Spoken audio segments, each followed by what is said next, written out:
रामलाल बहुत धनवान व्यक्ति था, लेकिन अब वह धीरे धीरे आलसी होता जा रहा था। वह कोई भी कार्य को समय पर नहीं करता था। अब तो उसे देर तक सोने और देर से उठने की भी आदत हो गई थी। आलस के कारण धीरे धीरे रामलाल की तबीयत बिगड़ने लगी थी। हर वक्त वह सिर्फ सोने की देखता रहता था। अब तो पलंग पर पड़ा पड़ा वह मोटा हो गया था। अब वह बिल्कुल भी चल फिर नहीं पाता था। थोड़ा भी चल फिर लेने के बाद उसे थकान महसूस होने लगती थी। उसने अपने सारे काम नौकरों पर पूरी तरह छोड़ दिए थे। नौकर भी अपने मालिक के आलसी स्वभाव से पूरी तरह परिचित हो गए थे। नौकरों ने भी धीरे धीरे बेईमानी करनी शुरू कर दी और इससे रामलाल को व्यापार में बहुत नुकसान होने लगा। एक दिन रामलाल का खास दोस्त उससे मिलने उसके घर आया। रामलाल ने अपने दोस्त से अपनी बीमारी के बारे में बात की। उसका दोस्त होशियार था।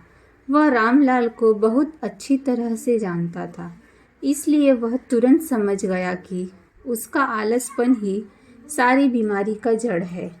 उसने रामलाल से कहा, तुम्हारी बीमारी को दूर करने का उपाय मैं अच्छी तरह जानता हूँ, पर मैं जो उपाय तुम्हें बताऊँगा, क्या तुम उसे कर पाओगे?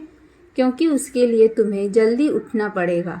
रामलाल ने कहा कि बीमारी से ठीक होने के लिए तो मुझे यह करना ही पड़ेगा। दोस्त ने कहा, सुबह सुबह जब सूर्योदय होता है तब सूर्य की किरणों को अगर तुम देख लो तो तुम्हारे सारे कष्ट धीरे धीरे दूर होते जाएंगे। रामलाल अगले दिन सुबह सुबह जल्दी उठकर सूरज की किरणों को देखने के लिए निकल पड़ा। रास्ते में उसने देखा कि नौकर उसी के अनाज भंडार से अनाज चोरी कर रहे थे। दूध वाला ग्वाला दूध में पानी मिला रहा था। सभी नौकर अपने कामों में बेईमानी कर रहे हैं। यह सब देखकर रामलाल ने अपने सभी नौकरों को चिल्लाया। अब तो रामलाल रोज ही सुबह सूर्य की किरणों को देखने के लिए जल्दी उठ जाता था और नौकरों पर भी निगरानी रखने लगा था।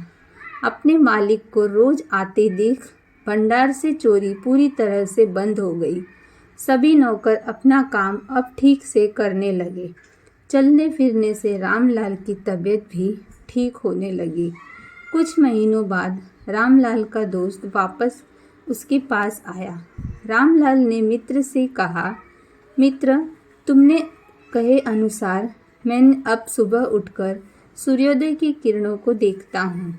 अब तो मेरी तबीयत भी पहले से काफ़ी ठीक हो गई है और व्यापार भी अच्छे से चल रहा है।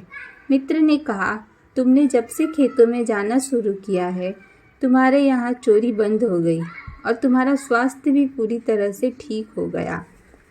तुम्हारा स्वास्थ्य और व्यापार तुम्हारे आलस की वजह से ही खराब हुआ था। जब से तुम अपना आलस छोड़ दिए हो, तब से तुम्हारा सब कार्य ठीक से चल रहा है। मैंने यह उपाय तुम्हें इसलिए ही बताया था। रामलाल को अब पूरी बात अच्छे से समझ में आ गई थी। दोस्तों, अगर वीडियो अच्छी लगी तो वीडियो को लाइक और शेयर भी करें और ऐसी और भी वीडियो देखने के लिए हमारे चैनल को सब्सक्राइब भी कर दें। वीडियो को अंत तक देखने के लिए आपका बहुत बहुत धन्यवाद।